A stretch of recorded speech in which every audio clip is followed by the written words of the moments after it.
Advocate Bhudev Mahananda का अभिवादन स्वीकार कीजिए। साथियों, जब से सुप्रीम कोर्ट का जजमेंट रिजर्वेशन के खिलाफ आया, रिजर्वेशन में रिजर्वेशन का बंटवारा करने की जो योजना आया, जो वर्डिक्ट आया, वो वर्डिक्ट के बाद पूरा भारतवर्ष में भूचाल जैसे आ गया है। सोशल मीडिया में ये खबर चारों तरफ रेंग रहा है। एक्स हैंडल में लगातार बहुजन समाज का बुद्धिजीवी इसके बारे में तरह तरह के डाटा शेयर कर रहे हैं। आईआईएम फैकल्टी में आईआईएम में अनुसूचित जाति, अनुसूचित जनजाति और ओबीसी का कितना सीट है, कितना वैकेंसी है, इसके बारे में चारों तरफ फैला जा रहा है। भारत का 45 सेंट्रल यूनिवर्सिटी में अनुसूचित जाति, अनुसूचित जनजाति और ओबीसी का बैकलॉग कितना है, अभी तक क्यों भरा नहीं गया, वो भी डाटा चारों तरफ फैल रहा है। जैसे ही इग्नू में कितना सीट है और एससी एसटी के लिए कितना मिला है, और Indian institute of science and education resource में कितने सीट वैकेंसी है अनुसूचित जाति, अनुसूचित जनजाति के लिए, और इंडियन इंस्टीट्यूट ऑफ साइंस में कितना सीट वैकेंसी है और बैकलॉग कितना है, यह डाटा चारों तरफ सोशल मीडिया में तैर रहा है। ये कितना हकीकत है, आप लोग इनको जांच करके थोड़ा देखना बहुत जरूरी है। बहन जी आज गरजते हुए सुप्रीम कोर्ट का आदेश को पलटने के लिए अपना प्रेस मीट में वो अपना बात रखी है। बहन जी ये भी बताती है बीजेपी सरकार सचमुच में बहुजन हितैषी है, तो उन्हें बहुजनों का हित के लिए सुप्रीम कोर्ट का आदेश को पलटना जरूरी है। पढ़ा लिखा एससी एसटी ओबीसी युवा को और उनका फ्यूचर को फिनिश करने की तैयारी न्यायपालिका द्वारा आप मनुवादियों ने शुरू कर दिए हैं। एससी एसटी ओबीसी को भिखारी बनाने की ये मनुवादियों का सोची समझी रणनीति है। जस्टिस मित्तल इस वर्डिक्ट में बताते हैं कि एससी एसटी ओबीसी लोगों को एक बार ही रिजर्वेशन लेना चाहिए, मतलब एक जनरेशन को ही रिजर्वेशन मिलना चाहिए। रिजर्वेशन कोई गरीबी उन्मूलन प्रोग्राम नहीं है। Reservation social equality, administration efficiency लाने के लिए रिजर्वेशन संविधान में रखा गया है। साथियों, खबर को विस्तार से जानने के लिए आप हमारा साथ जुड़े रहिए। आज बहुजन समाज चिंतित है। आज बहुजन समाज मर्माहत है। सुप्रीम कोर्ट का जो वर्डिक्ट आया है, बहुजन समाज ये जान चुका है। सुप्रीम कोर्ट का वर्डिक्ट का द्वारा, जजमेंट का द्वारा मनुवादी सोच रखने वाले लोग एससी एसटी में डिवीजन तैयार कर देंगे, यानी SC versus SC, ST versus ST हो जाएगा, मतलब डिवीजन हो जाएगा। डिवीजन हो जाने से अनुसूचित जाति, अनुसूचित जनजाति आंदोलन कर नहीं पाएंगे, अपना हक और अधिकार मांग नहीं पाएंगे। ये बात बहुजन समाज का बुद्धिजीवी सोच रहे हैं। सोशल मीडिया में ये खबर चारों तरफ फैल रहा है। ये भी हकीकत है, अनुसूचित जाति, अनुसूचित जनजाति को रिजर्वेशन के नाम पर डिवीजन कर देने से अनुसूचित जाति, अनुसूचित जनजाति का थिंक टैंक अलग हो जाएगा। यानी अनुसूचित जाति, अनुसूचित जनजाति को आज तक जितनी भी रिवोल्यूशन करने के लिए पैसा जुटा रहे थे, धन जुटा रहे थे, बुद्धि जुटा रहे थे, ये फिनिश हो जाएगा। जब एट्रोसिटी एक्ट का खिलाफ सुप्रीम कोर्ट गया, बुद्धिजीवी लोग जो नौकरी चाकरी लोग, इन लोगों ने मदद की है, क्योंकि ना अनुसूचित जाति, अनुसूचित जनजाति का पास ना इंडस्ट्री है, ना ए क्लास कॉन्ट्रैक्टर है, ना कोई बिजनेसमैन है। हमारा लोग छोटा मोटा नौकरी करके समाज को आगे बढ़ाने के लिए उनका तनख्वाह से जो पेट काट कर पैसा देते हैं, वही पैसा में भारतवर्ष में अनुसूचित जाति, अनुसूचित जनजाति का आंदोलन चलता है। ये आंदोलन और ये संघर्ष को समाप्त करने के लिए ये मनुवादी का एक सोची समझी रणनीति है। इनका चाल को, कंस्पेरेसी को बहुजन समाज समझ चुके हैं। साथियों, आज जो सोशल मीडिया में, जो एक्स हैंडल में खबर चारों तरफ फैल रहा है, खबर यह है आईआईएम में अनुसूचित जाति, अनुसूचित जनजाति और ओबीसी का फैकल्टी कितना है। आज भी बहुजन समाज को आईआईएम में फैकल्टी होने के लिए दरवाजा बंद क्यों किया गया है। मैं आप लोगों को एक एक डाटा दूंगा। ये डाटा सोशल मीडिया में चारों तरफ फैल रहा है। इनके बारे में कितना ये हकीकत और झूठ है, अब भी सोशल मीडिया में जाकर इनका हकीकत को समझ सकते हैं। हमारा पास जितने सोशल मीडिया का द्वारा जितने डाटा मिला है और आरटीआई के तहत जितने डाटा मिला है, ये डाटा कहता है आईआईएम अहमदाबाद में टोटल जनरल के लिए सीट 104 है। जनरल 104 फैकल्टी है आईआईएम अहमदाबाद में। ओबीसी 0 है, एससी 1 है, एसटी 0 है। सोचिए, एससी एसटी ओबीसी का फैकल्टी आईआईएम अहमदाबाद में बिल्कुल नहीं है, 0 है। ओबीसी 0 है, एससी भी 0 है, एसटी भी 0 है। मैं गलत बोल दिया था 2-1, ये गलत है, फिर रिपीट कर रहा हूँ। आईआईएम अहमदाबाद में एससी टोटल जनरल का फैकल्टी है 104, ओबीसी का 0 है, एससी का भी 0 है और एसटी का भी 0 है। वैसे ही आईआईएम बेंगलुरु जनरल का फैकल्टी 104 है, ओबीसी का फैकल्टी सिर्फ 2 ही है और एससी का 1, एसटी का 0 है। आईआईएम कलकत्ता में 86 जनरल फैकल्टी है, 0 ओबीसी है, 0 एससी है, 0 एसटी है। ऐसे आईआईएम कोझिकोड 104 सीट जनरल को है, ओबीसी 0 है, एससी को भी 0 है और एसटी भी 0 फैकल्टी है। ऐसे ही आईआईएम लखनऊ में जाइए, आईआईएम लखनऊ में जाइए, 84 जनरल फैकल्टी है, 2 ओबीसी फैकल्टी है, 1 अनुसूचित जाति का फैकल्टी है और 0 है एसटी। ऐसे ही आईआईएम शिलोंग में जाइए, 20 सीट में से 20 सीट जनरल का है, ओबीसी का 0 है, एससी का भी 0 है, एसटी का भी 0 है। तो कैसे आप छटाई करेंगे? आप सीट तो भर नहीं रहे हैं। आईआईएम में आज तक सीट ही आप नहीं भरे। भारत में जितने भी आईआईएम है, Indian institution of medical science से फैकल्टी टोटल 6 ही है। एससी एसटी ओबीसी का 6 ही फैकल्टी है। तो आप कैसे छटाई करेंगे? आप एनएफएस लगाकर तमाम एससी एसटी सीट को कब्जा कर रहे हैं।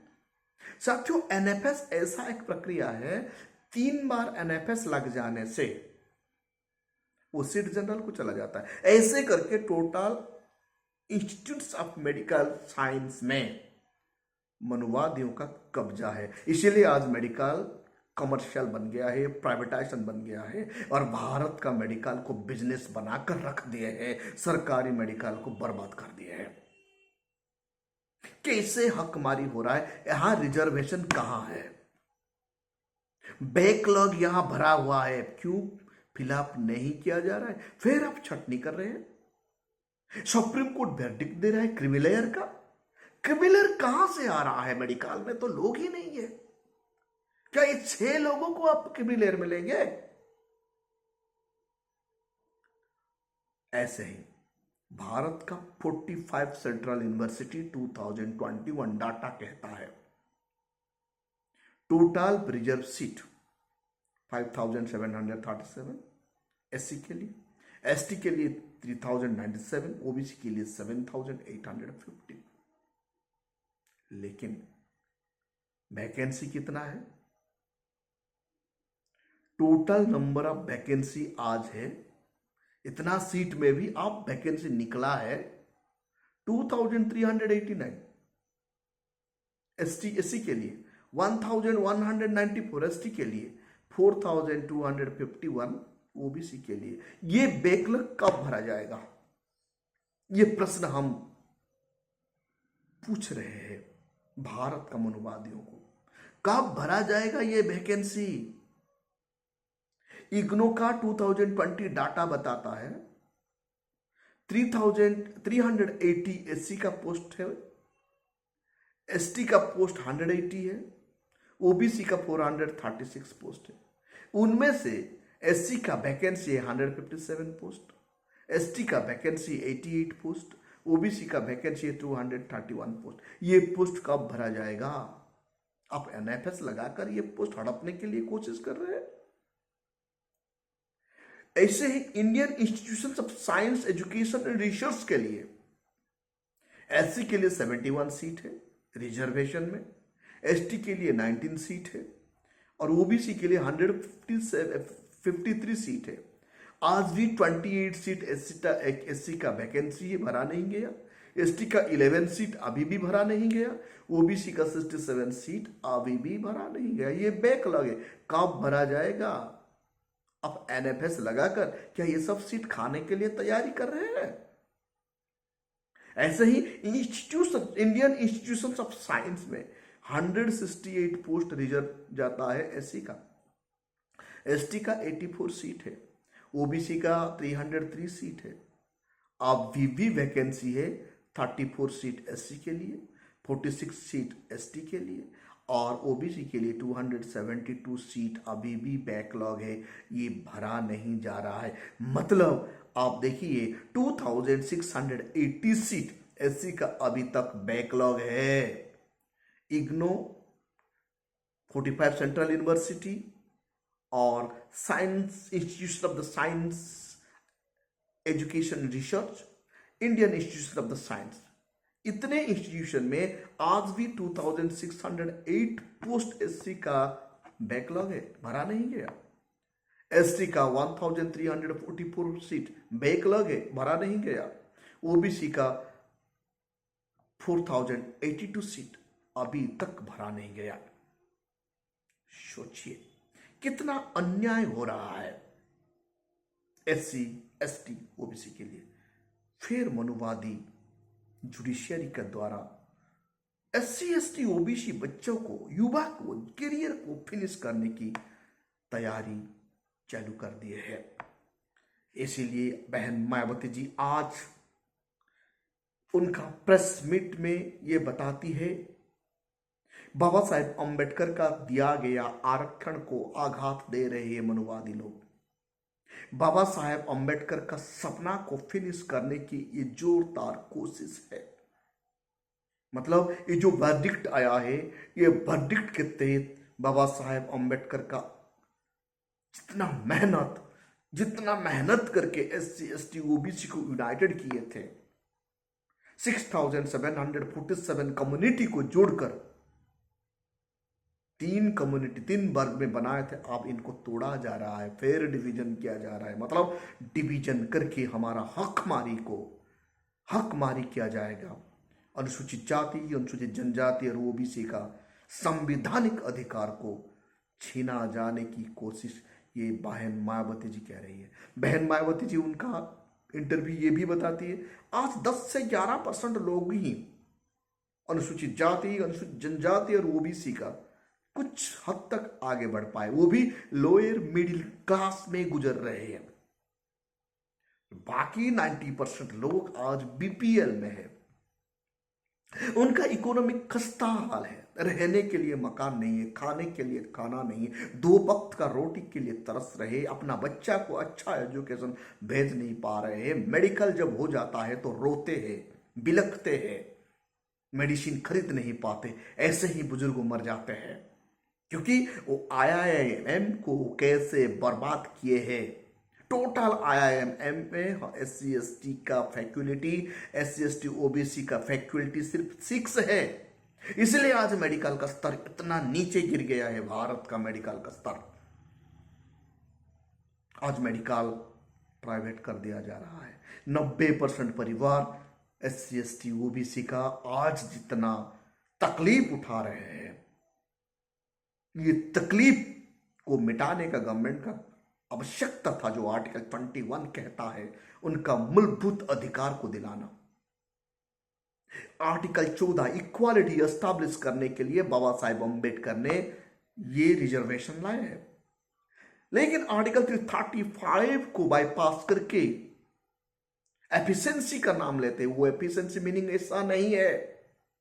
एडमिनिस्ट्रेशन एफिशिएंसी लाने के लिए IIM में एडमिनिस्ट्रेशन एफिशिएंसी कैसे आएगा, जहां सिर्फ 6 ही अनुसूचित जाति, जनजाति और OBC का फैकल्टी है। SC ST बच्चे को यहां एकलव्य की तरह अंगूठा काटा जाएगा। SC ST बच्चों को यहां काल्पनिक जो महाभारत का रामायण का सम्मुख को जैसे गला रेत दिया था, ऐसे ही आज मेडिकल साइंस में युवाओं को गला रेतने के लिए वहां बैठे हैं। भारत का मेडिकल साइंस कितना खराब है, खस्ता हाल है। अब थोड़ा सोचिए, आज भी सोफिस्टिकेटेड टेक्नोलॉजी भारत का मेडिकल साइंस में आ नहीं पाया। क्यों? क्योंकि मनुवादियों का कब्जा है। एक बार 10 से 15 साल मेडिकल इंस्टीट्यूशन में SC ST OBC को मौका मिल जाएगा ना, भारत में मेडिकल साइंस यूरोप कंट्रीज से भी मजबूत होगा। साथियों, आज बहन मायावती जी ये भी बताती है बीजेपी सरकार को, केंद्र सरकार को, यदि SC ST OBC के लिए उनका नियत साफ है तो पार्लियामेंट में कानून बनाकर सुप्रीम कोर्ट का वर्डिक्ट को वापस कर देना, पलट देना चाहिए, क्योंकि पार्लियामेंट में यह क्षमता दिया गया है। भारत का संविधान पार्लियामेंट को यह क्षमता देता है सुप्रीम कोर्ट का जजमेंट को पलटने की। आज SC ST OBC का हक मारी के लिए जो जजमेंट आया है, वो जजमेंट को पलटने के बात कह रही है बहन मायावती जी। साथियों, बीजेपी सचमुच में SC ST OBC को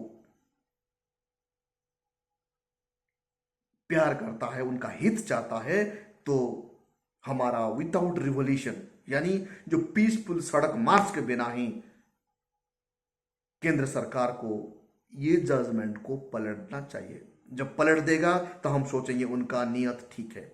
नहीं पलटेगा और हमारा लोग सड़क में आने के लिए मजबूर हो जाएंगे, तो आप सोचिए, ये मनुवादी का सोच एक ही है, हमारा नौजवान को बर्बाद करने की तैयारी शुरू कर दिए है। साथियों, जब तक हम पढ़े लिखे नहीं थे तब तक चुपचाप सह जाते थे। आज पढ़े लिखे हैं SC ST OBC युवा, वो समझ गए हैं कैसे हकमारी किया जा रहा है।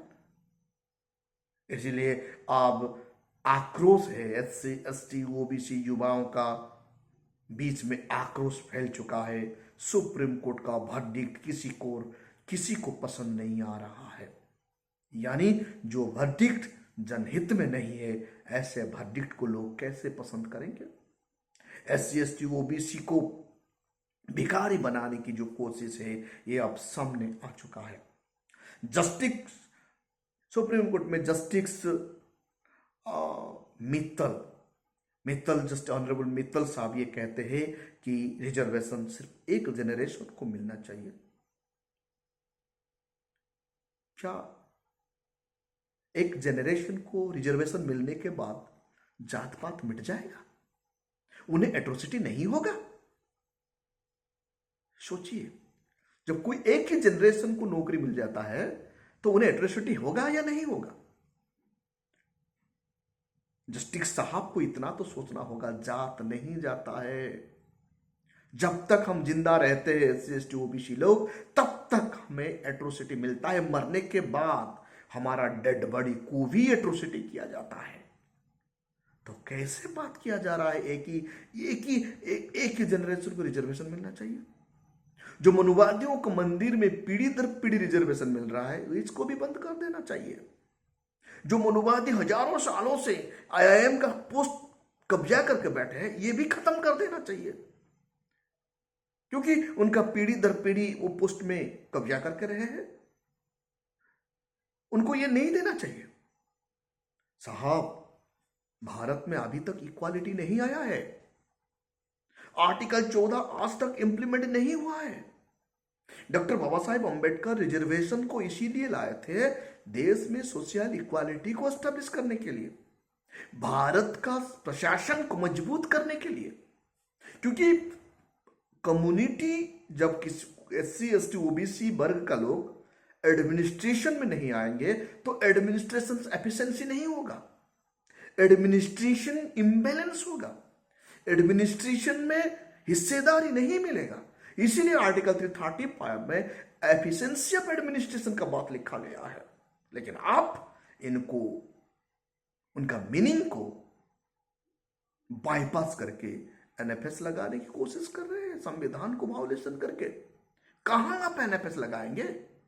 IIM में हमारा जगह नहीं है, सेंट्रल यूनिवर्सिटी में SC ST OBC का जगह नहीं है, Indira Gandhi national open university में OBC SC ST OBC का कुछ अभी तक भी बैकलॉग फिलअप नहीं हुआ है।